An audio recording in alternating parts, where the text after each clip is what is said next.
welcome again to another episode of Lunch and Learn with Vince. It's great to see all of y'all. Before I get into this, please like and subscribe and share with your friends. We certainly want to get this word out. My goal is to share information with you on this beautiful YouTube channel to basically encapsulate and record important information for the future, for future guys and ladies that are coming up in this industry that want to learn. They want to see what were some of the mistakes made in the past so they can avoid them in the future. What is some of the what I call tribal knowledge that has been passed down from people to people. And welcome.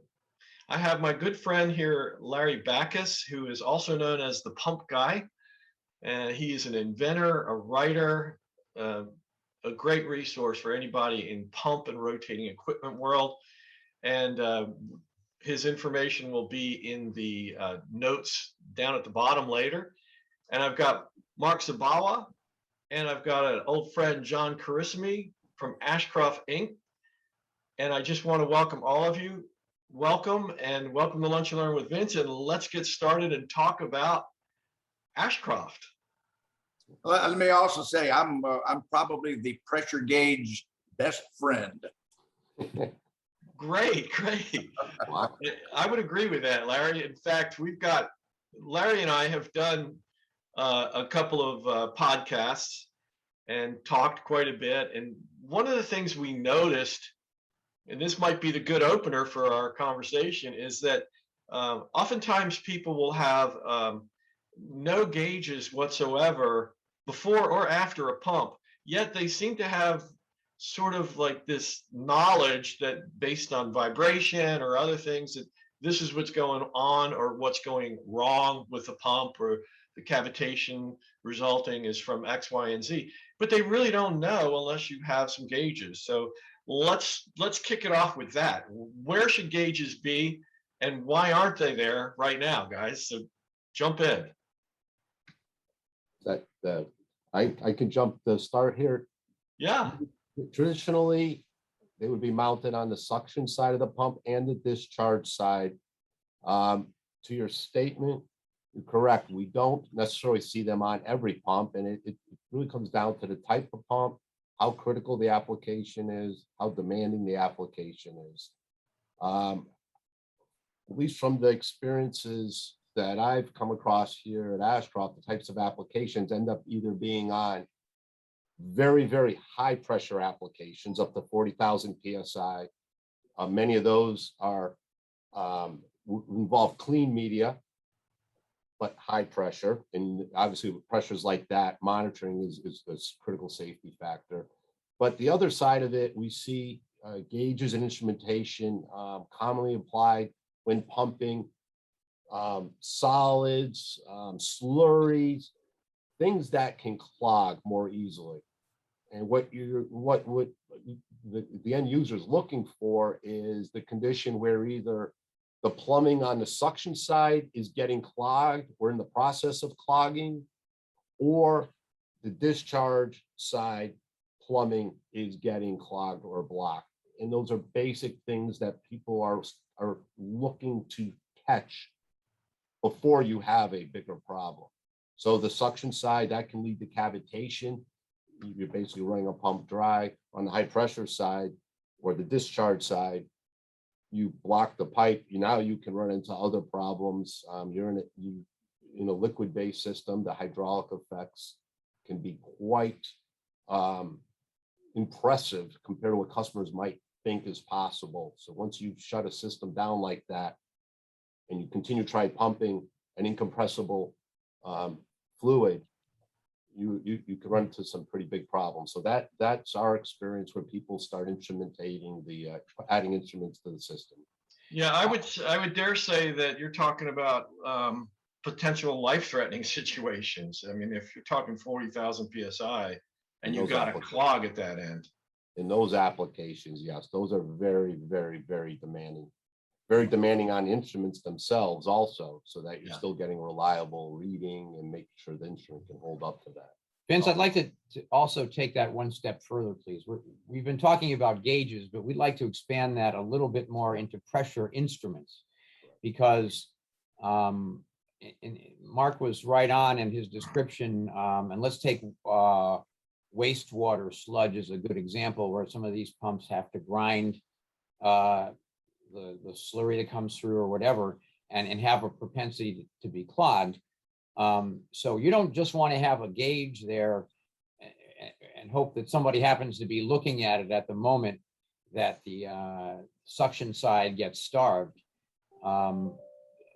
We have other devices, a pressure switch, and we're going to show you a little bit about that later, how a pressure gauge and a pressure switch together often need to be on each side. And so those are set so that if the pressure drops below a certain amount, it'll shut the system down. And that's really what you want to protect it, because often by the time you've taken the reading, it's too late. Yeah, I can imagine. And again, especially if we're talking about such high PSI. Yeah. You Or know, on the wastewater pumps, they're lower PSI, but the problems that can be created by failure can be just as bad, just they're different problems. Right. It's the differential pressure that's the concern, you know, the difference between the suction and the discharge side.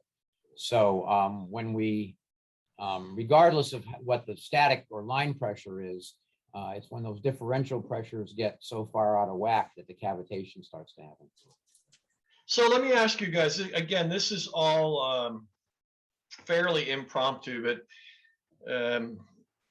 just educate me on the low end versus the high end. What is the price range of these products, and what's the lower price range, and what's the highest that you know of in your world? Boy, so you can, again, it comes down to the type of pump.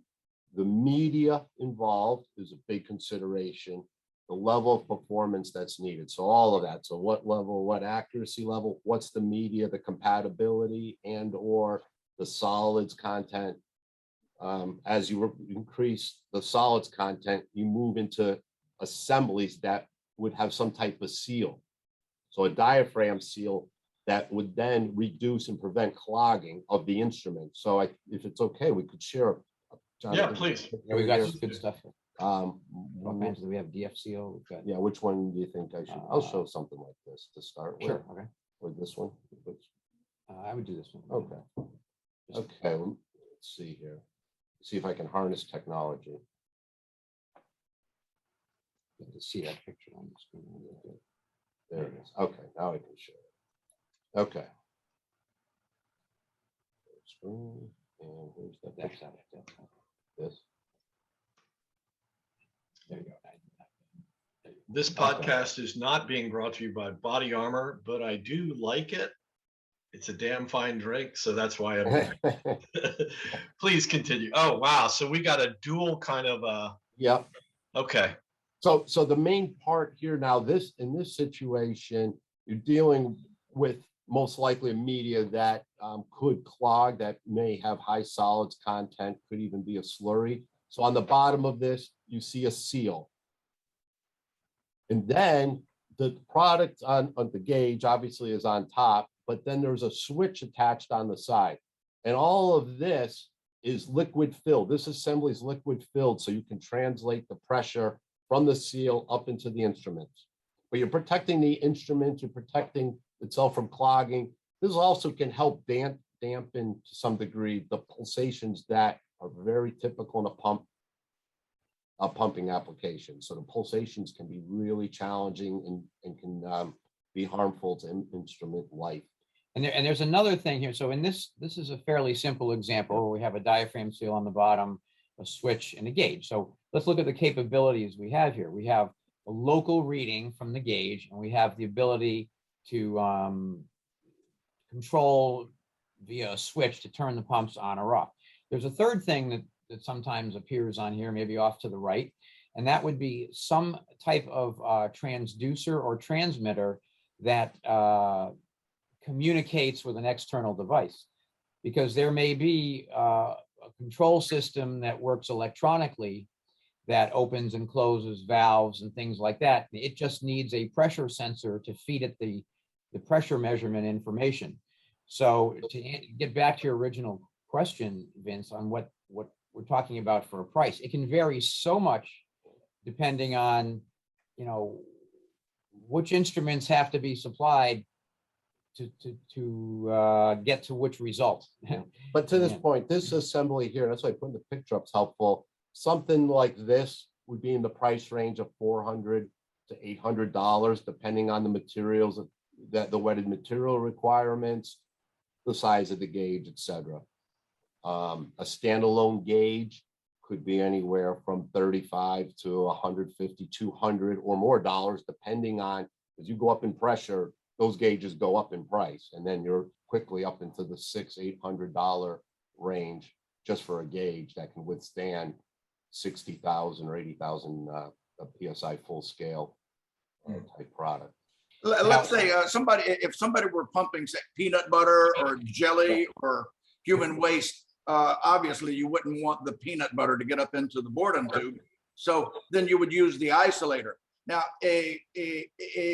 is there a different liquid between the isolator and the gauge? What would you suggest? Just anything that's compatible with the liquid that's being pumped? Well, So it could be water, but if it has to be gasoline or summarized glycerin or it something like that. perfectly. Okay.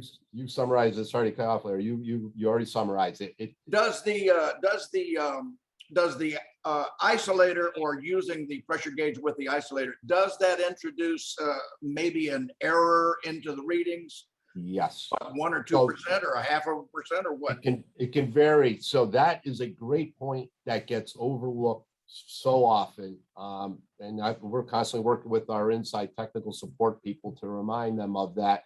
So often accuracy, people look at it as a single statement, and quite often assume that the assumptions can vary then. We try to state accuracy at an ambient temperature, but then discuss what the operating temperature is, because there can be quite a dramatic effect on the performance of the product depending on the pressure range, particularly as you try to get lower in range.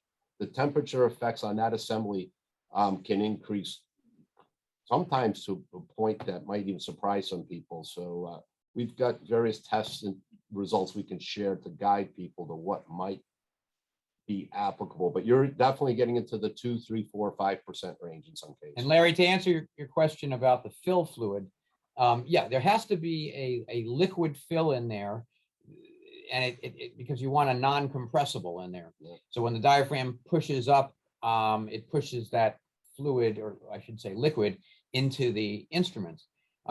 Typically, we use either glycerin or silicone fill. It's not going to interact with the pressure media unless the diaphragm breached. And in a case like wastewater, that's not a critical thing. If somebody was using something like I don't know, an oxygen kind of thing, or something like that, then we would probably use like a halocarbon fill, that in the unlikely event that there was a breach in the diaphragm, that halocarbon, that fill fluid would get back into the process. We certainly wouldn't want a hydrocarbon getting back in there. So we would do that. But for the most part, we use those liquids because of temperature effect, and it minimizes expansion and stuff due to temperature effect. Well, and the method used to fill the assembly is critical also, because that assembly, you need to reduce the amount of air in that assembly. If you can make a perfect hydraulic relation throughout the assembly from the application, you'll translate the pressure. And can we go back to the image? Can you share the screen again? Oh, yes. And if it were peanut butter, Larry, back to your peanut butter question, you would use a food grade fill, Right. in the event that the diaphragm. And another thing, Larry, on this picture, you see a diaphragm seal there. I see. Yeah, that's the. That diaphragm seal is not necessarily the kind of diaphragm seal you would use if there were lots of particulates that could clog. We'd rather use a flush seal. And Mark, if you can pull up the. Yeah, let me stop this one. We're going to show you some other possibilities here. We can What's do the best the one you DF. got? We can do the DF or the Isolation. isolation. Want to show this? Okay, sure. Is that the best picture we have? We have the exploded. Yeah, let's do this. Now I should be able to share it, shouldn't I? Absolutely. So while we're waiting for that picture, Larry, have you actually had to deal with peanut butter or things that are that viscous in your day? Yeah, all the time, or Okay. crude oil, Oh yeah, crude oil. Yeah. Crude oil, absolutely. One of the things that we do here is we offer a product called an isolation ring. And if you can see that blue ring, in the black part in the middle is a rubber bladder, if you will, and that ring is filled with a liquid fill that goes right up into the gauge as well. So as pressure is inside of it, it pushes out on the ring and forces the liquid. The purpose of the isolation ring is that you can see it goes right in line with the pipe. So its inside diameter is identical to the pipe's inside diameter. So the process flows freely through there, and there are no points that accumulation points in there that'll grab it and start forming a clog. So that's one way to avoid clogging your pressure instrument and keep it actuating properly. There's another one. Can we pull up the okay. Which one, John? DF. So go up a little bit. There it is. Yeah, there you go. And then, so this is a more traditional diaphragm seal, but you can see that the diaphragm is in the middle there, and the pipe would have a standard flange on it, and this would just mount on it. So the pressure again would kind of, it doesn't go inside the diaphragm seal, it just actuates that diaphragm kind of in line with the flow of the pressure media. Sure. So those are the ways to get around clogging. And now what diaphragm seals also do, and Larry, you mentioned crude oil and things like that. You know, there are lots of applications where when stuff comes out of the ground, it's loaded with hydrogen sulfide, which is really nasty business. So if you had hydrogen sulfide go into a pressure gauge, I mean, you can't make wetted materials good enough to deal with hydrogen sulfide, you know, that would work well in a gauge. So you put a diaphragm seal in line with the exotic metal necessary to resist corrosion from something like hydrogen sulfide or anything else, other chemicals and other kinds of processes or whatever. And we offer tons of different, you know, hastelloy and all kinds of different metals for that bottom housing in the diaphragm to ensure that there's not going to be a, you know, it's not going to eat through it and cause a breach or a leak. Okay. My opinion is that so many of my customers don't know when to use the gauge isolator. They just put the gauge there, and then you know, wow, this gauge doesn't work. Well, of course, it's, you know, the bourdon tube is jammed with peanut butter or crude oil or jelly or whatever you're pumping, and then that ruins the gauge, and then they stop paying attention to the gauge. Correct. And they should be using an isolator. I would almost use isolators on everything except maybe clean water or, you know, vinegar or, you know, pickle juice or something like that. But any kind of a chemical, I would all really like the isolator. And if it was just a simple diaphragm, what I would say is, you know, well, what are you using for your gaskets on your pipe? If what you're using right now for your other gaskets is compatible with the liquid that you're pumping, it'll be compatible as the diaphragm seal for your pressure gauge. Perfect, Larry. Perfect. Yeah. Perfect. All right. Tell us something about pressure. Just pressure. Tell us something about pressure that most people don't know. That's a good Wow. one. That's a good one. Now we're under pressure. Well, okay. I'll can I take a stab at that? Do it. Okay, thank you, Mark.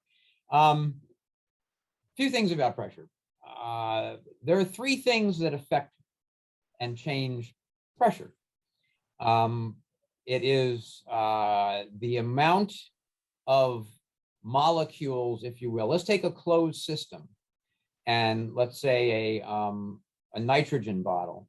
So you can raise or lower the pressure in there by the number of molecules of nitrogen that you add or subtract. So that's one way. So let's keep that constant now. So we have a trapped number of molecules. And the next way would be to change the volume.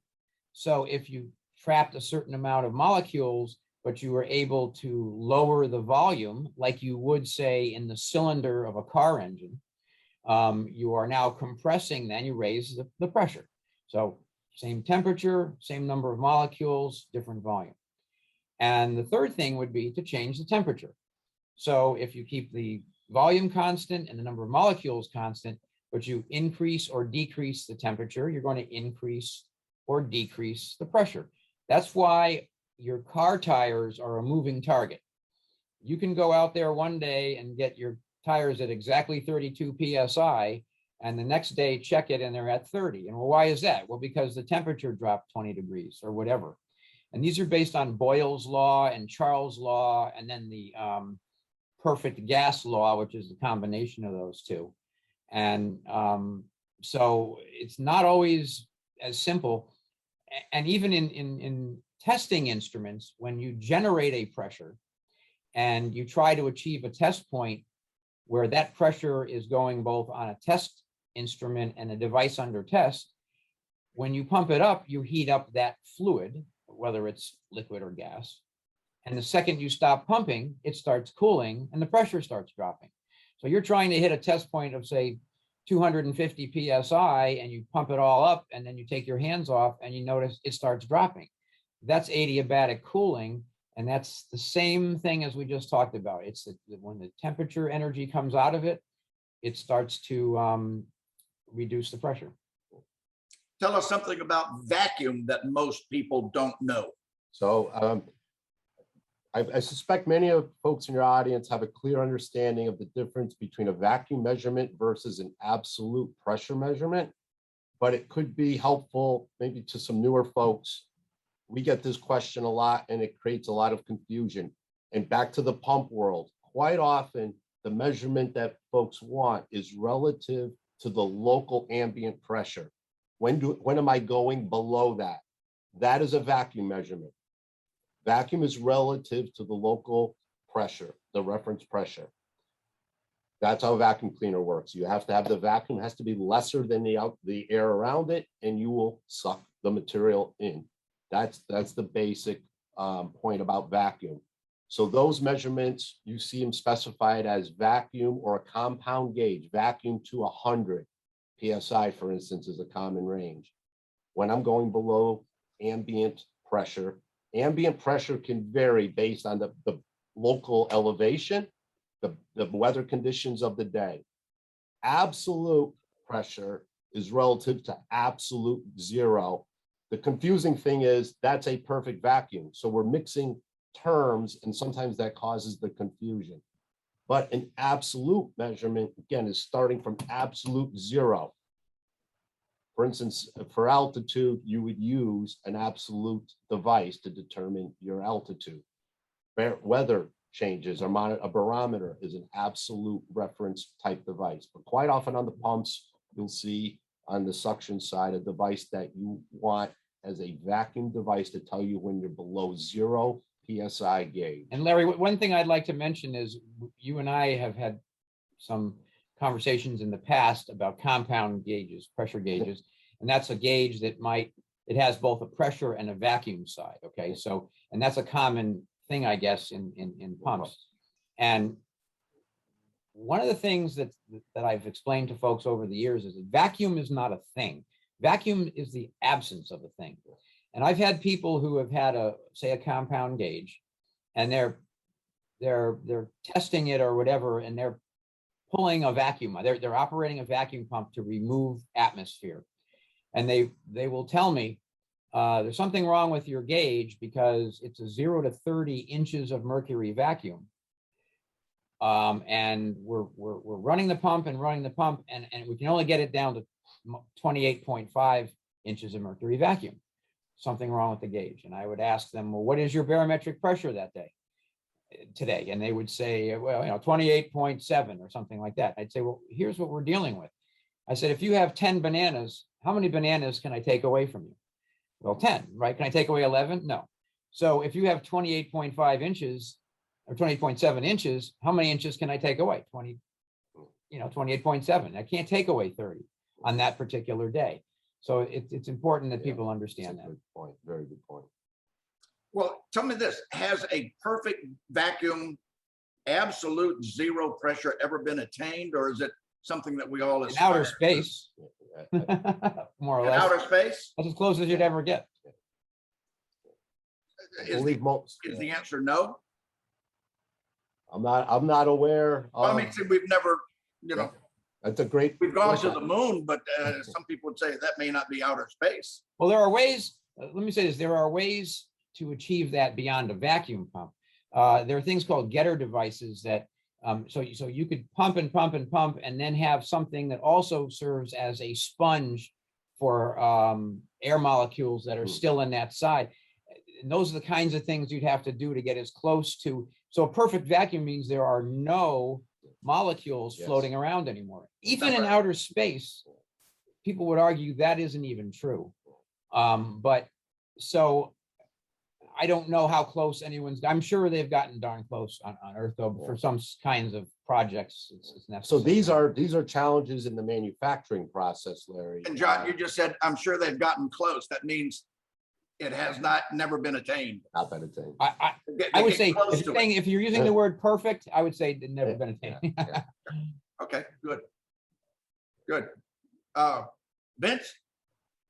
Well, I got to tell you guys, this could go on all day. This is maybe you could tell us a couple of success stories. And again, this is not so much to tout Ashcroft products per se, but tell me a story, and it could, where you walked in, you found the problem, the correct tools were utilized to resolve that problem, and obviously they are Ashcroft products because that's who you work for. But tell us one of these analogies where you walked in, you see the issue, and everybody's mystified until you realize this is how we fixed it. Can you give us a story like that? Sure. Let me see. I think we have a picture, at least something that resembles the situation. And you can ask Larry. We love examples, photo examples like that. This, I don't believe, is from the actual, and maybe it could be. It's a wastewater plant application, and some of the products can be sold as adjustable. The switches particularly can be sold as an adjustable switch where we give guidance, but we don't ask for the particular switch point because we're not setting it. The customer will be setting it, but there are still rules and specifications to follow, particularly as you try to achieve set points around zero pressure. With a mechanical type pressure switch, that can be very difficult because you have the mechanical effects of the assembly, of the springs, etc. So there are several rules to follow, including the effects of temperature, which I believe Larry brought up earlier. Well, at this installation, there were a lot of challenges relating to trip points or desired trip points around zero pressure. And ultimately, the solution here, and we're seeing more of this adoption of electronic measurement devices where the technology is pressure transducer based.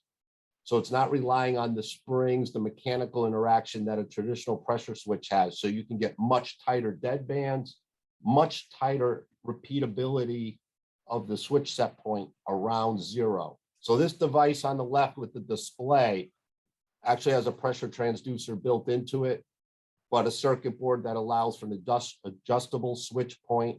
And this now would allow the system to operate as they desired, which was to trigger when the pressure got to zero or just below zero, which would indicate clogging on the suction side of the pump. Now, what is it? What is the device that we're looking at? It appears to be a digital pressure gauge on the left and an analog or a board and tube gauge on the top. And then what do you call the off to the right? Sorry, I should have started with this. That's the pressure switch on the right in the That's little the pressure black box. switch. Okay. And this is attached to a seal. I wish we had a better picture. There is one of those seal assemblies that John was talking about earlier that this is all attached to at the bottom. What's the purpose of having a digital and an analog gauge on the same stem? So we've asked ourselves that question many times in our business, Larry, that gauges are going to go away. I don't think they will. There's a trust factor with the simplicity of that pure analog device. And I think it adds comfort that if I can read that without any power required, and I think there's a trust factor that goes with that. Right, it's a Local signal. good redundant thing. The other thing is that that gauge on the left may very well, I can't tell from the picture, have a 4 to 20 milliamp output. So it's also signaling another device where you could have had perhaps a transducer or a transmitter take that, but for whatever reason, this had some features on it they wanted in addition to that. So one other thing I'd like to mention, please, is we've talked about with pumps, we've talked about pressure media, we've talked about clogging.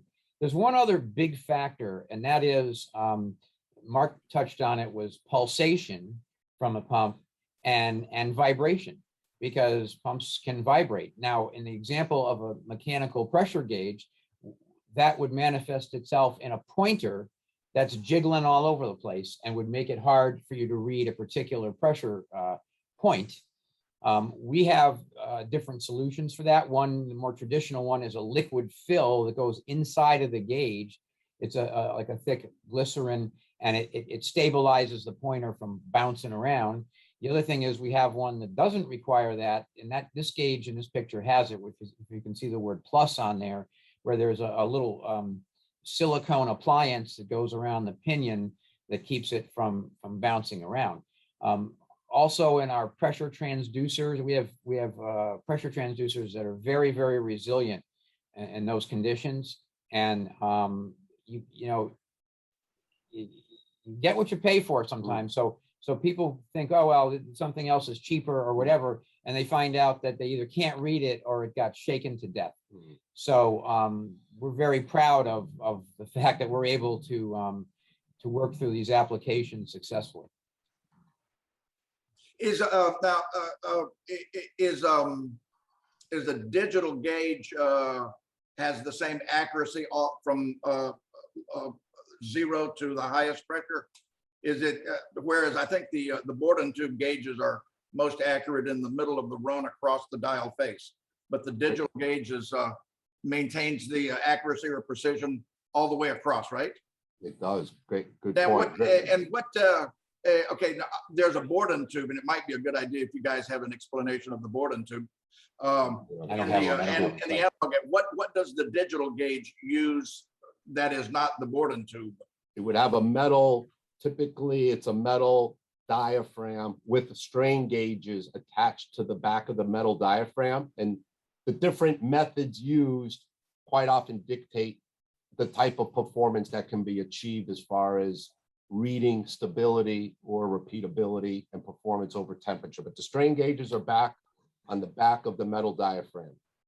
But in general, if you wanted higher accuracy readings for whatever reason, you would gravitate toward an electronic device in the end. But again, the dial mechanical gauge is so often used as a redundant feature, not necessarily in pumps, although I don't know, but in nuclear power plants and things like that, where they're monitoring critical things. And if the power goes out, and it can go out in a nuclear power plant too, you're able to still read.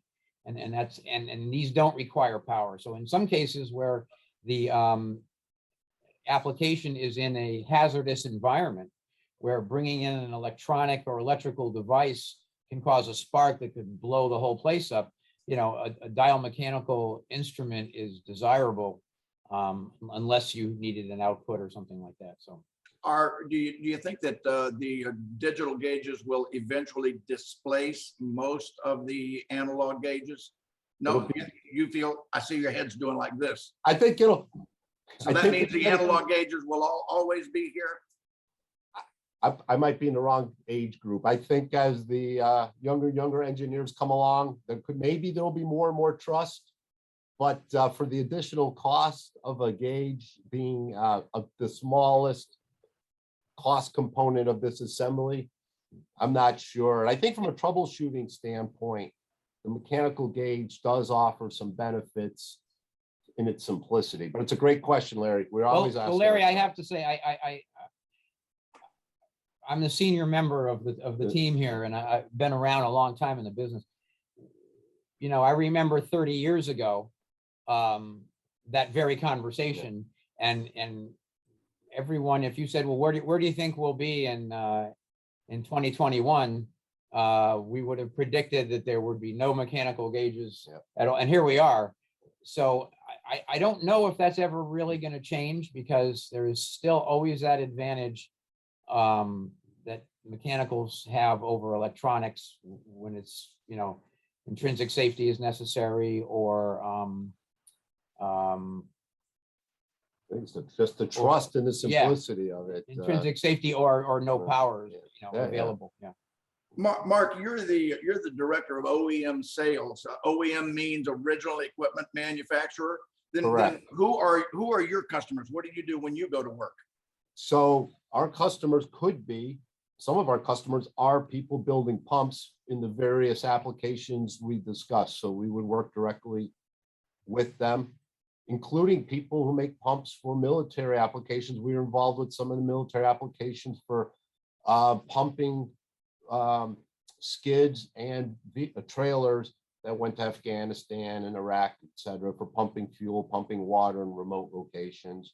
Fracking pumps were very big as the fracking type of oil production evolved.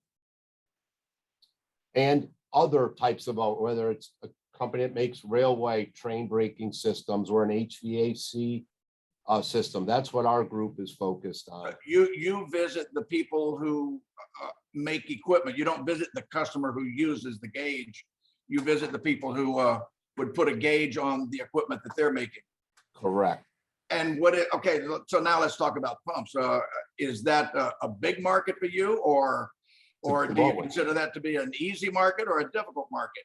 It's a growing market, that's for sure. We're seeing more demand for remote monitoring. John alluded to this earlier.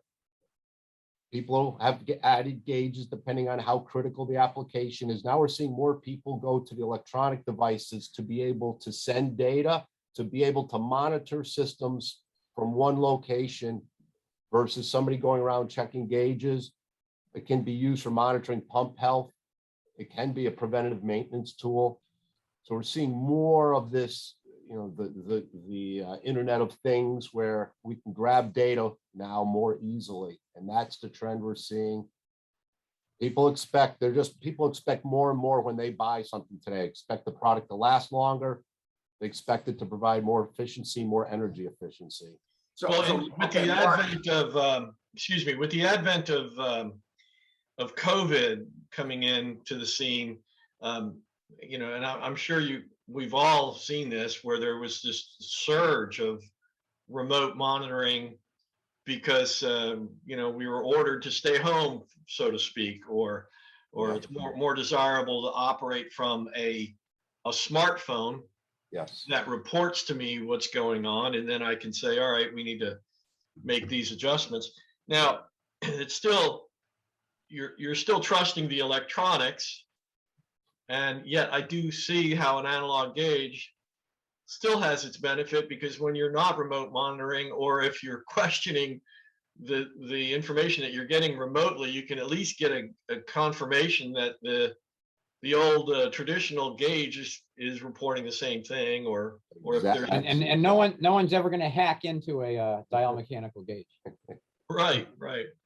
So, but my point was, with COVID, really did force the issue for remote monitoring for a lot of people. We saw a fairly large surge in interest in, you know, I'm in the digital media market, so we can kind of tag where the focuses are, and the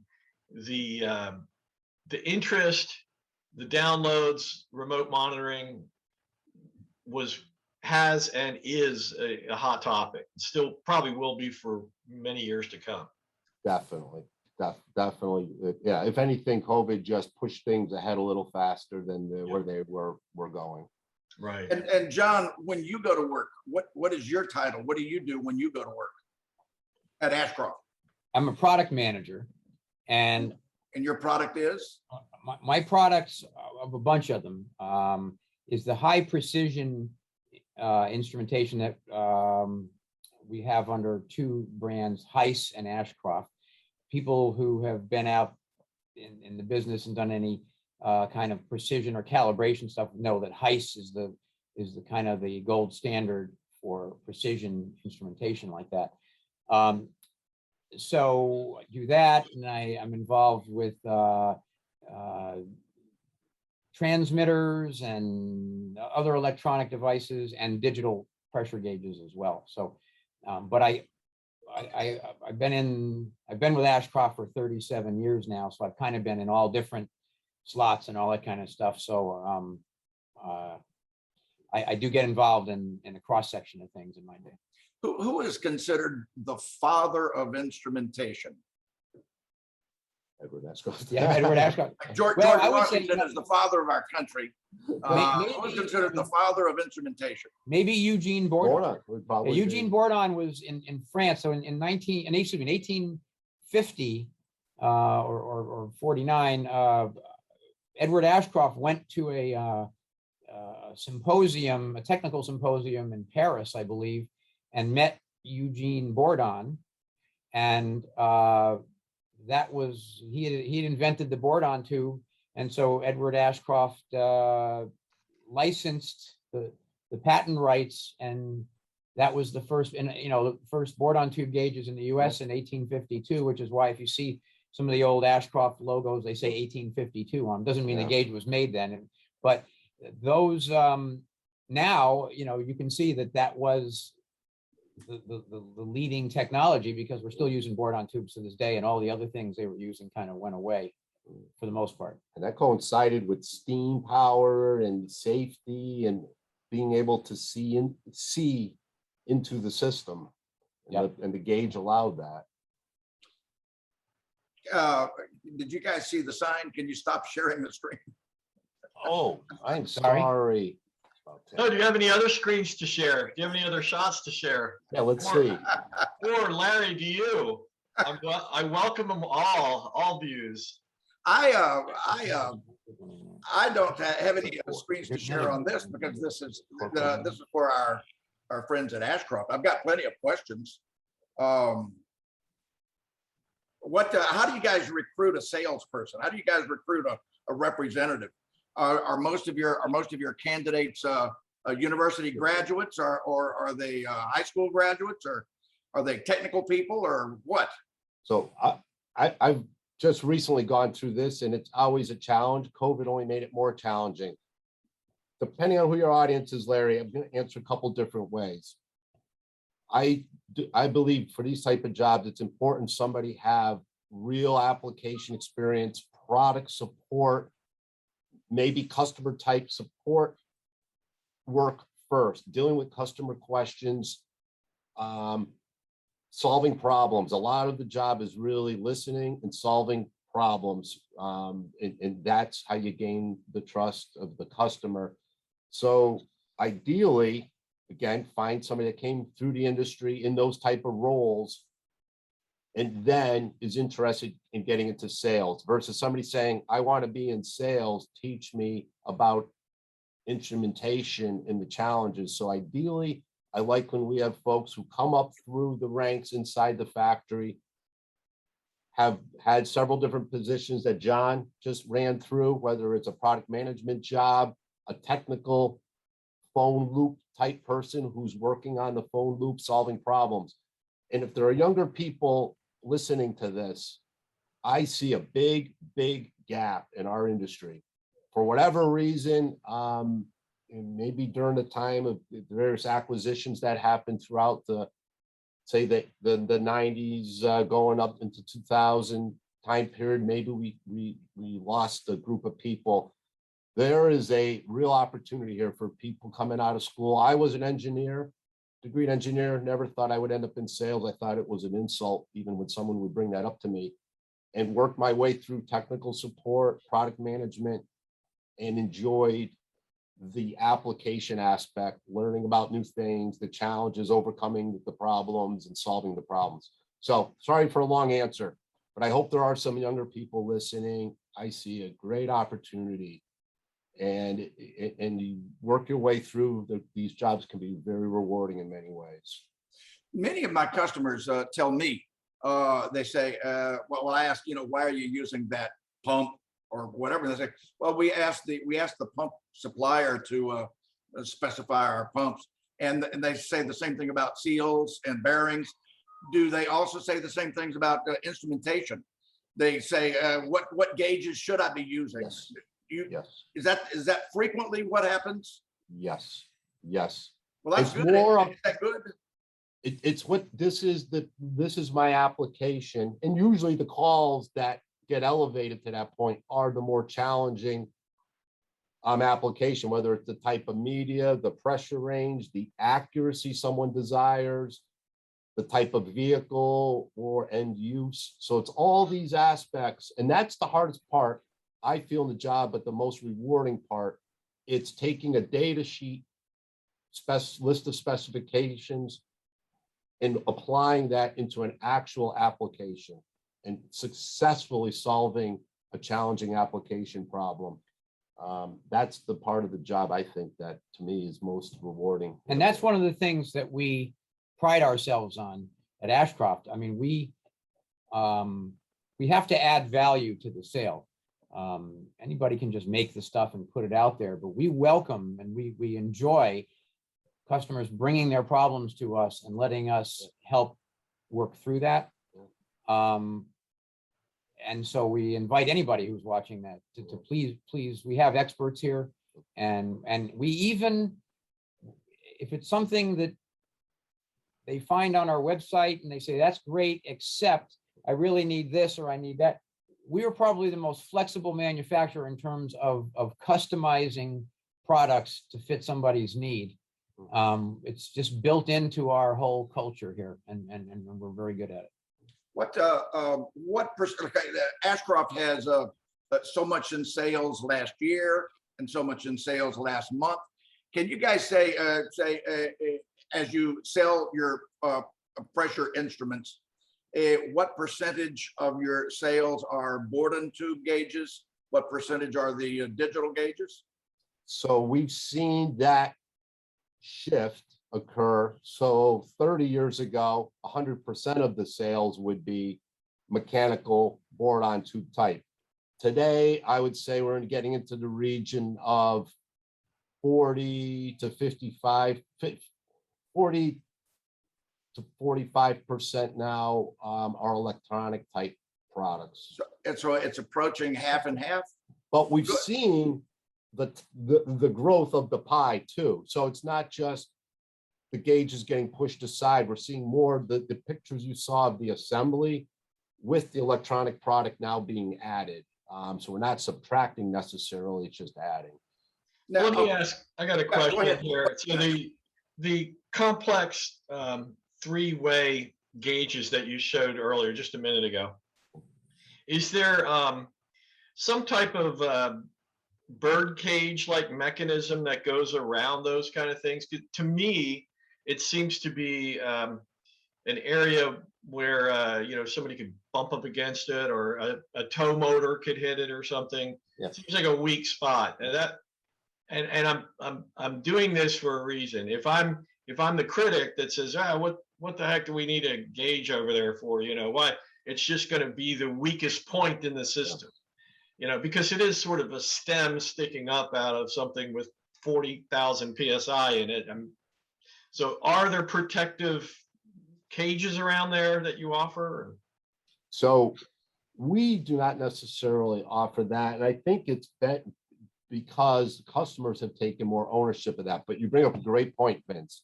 So I'm thinking of one customer in particular makes high pressure systems. They actually built in the way they mount the gauge and where they mount it, they've built a structure around it, because you summed it up perfectly. It typically can be or is the weak link in the system, and from a couple different perspectives. So but I would say that in all my years, I haven't seen a lot of that happening. No, it's I high mean, pressure stuff. I mean, Yeah. people know to be careful. I don't know. I just don't see hear a Well, lot I think of. the consideration is disaster taken when it's where it's first mounted. When someone's Right. going to mount it, choose a place where it's less likely to be protruding. But it's an important consideration. But we do have OEMs who have built a protective device around the gauge itself to contain Yeah. it. I would Yes, think that what percentage of your sales are pressure and what percentage are temperature? Because you guys have a line of thermometers or temperature gauges also. Thermometers, we're getting more into the electronic temperature measurement too. So right now, I would say our temperature is 5 to 7% of our total revenue. But the expectations, Larry, are for that to dramatically change over the next few years due to some acquisitions we recently made. Is there a possible move into flow? In other words, what do they call it?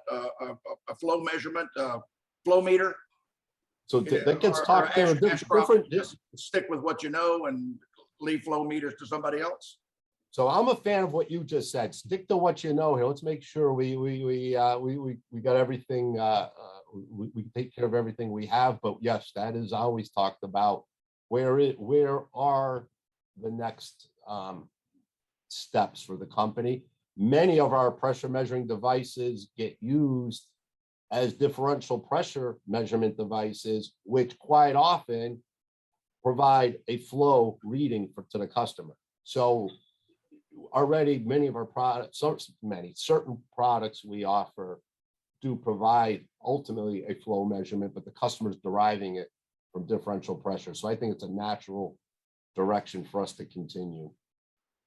Something that came on the market a few years ago, to install a flow meter, you had to cut out a section of pipe, weld in flanges, and install the flow meter directly into the pipe. And nowadays they have these clip-on flow meters. Is there, by any chance, is there a clip-on pressure gauge anywhere? Sure. That's a great question. That doesn't invade the pipe? Those flow, I'm not aware of that. If somebody can come up with that, boy, they're gonna have a home run. But that flow thing is really cool. That the ability to do that is really cool. I mean, temperature, you're probably aware of skin type temperature sensor mounting on the outside of, but that's for temperature. But whoever can come up with that for pressure, boy. yeah. Hey guys, you know what? We are Sell it for a nickel. Sell it for a nickel. Yeah. And Believe it or not, we went an hour. That went fast. And I think we just scratched the surface. So hopefully we can do this again, and maybe do a deeper dive in a specific product or specific scenario. You know, we don't have to use the name of the customer that you went out to, but if it's a refinery in the deep south somewhere, and they were having such an issue with sludge or whatever, and this is how you resolved it, maybe we can drill down on that down the road. But I need to wrap it up. But I want to say, Mark Zabawa, John Carissimi, Larry Backus, always a pleasure to visit with you guys, and I want to do this again real soon. Tell them, Mark, first, how do people get in touch with you? Your email address or phone number or whatever you want to share? No, sure. Thanks, Vince. My email address is Mark, M-A-R-K, period, Zabawa, Z-A-B-A-W-A, at ashcroft.com. And I'm on LinkedIn. So if you look up Mark Zabawa, I will respond to messages on LinkedIn. I'm John Carissimi at ashcroft.com. So that's John, John, Carissimi. I'll do it phonetically. Charlie, Alpha, Romeo, India, Sierra, Sierra, India, Mike, India, at ashcroft.com. Perfect. Well, guys, it's been a real pleasure. I can't thank you enough. And Larry Backus, Larry, you want to tell us yours? Because you're the pump guy. I'm the pump guy. Well, Larry at BackusInc.com. And 615-361-7295. There you go. I'll have all your information in the notes as well, guys. Again, thank you, and I hope that everybody has a great rest of their day. If you would, please like and subscribe to this podcast, and then share it with your friends. You'll see it on YouTube, and we'll put it on LinkedIn too, so you guys will see that opportunity. And of course, at our Empowering Pumps website, go to empoweringpumps.com. It's right here, empoweringpumps.com.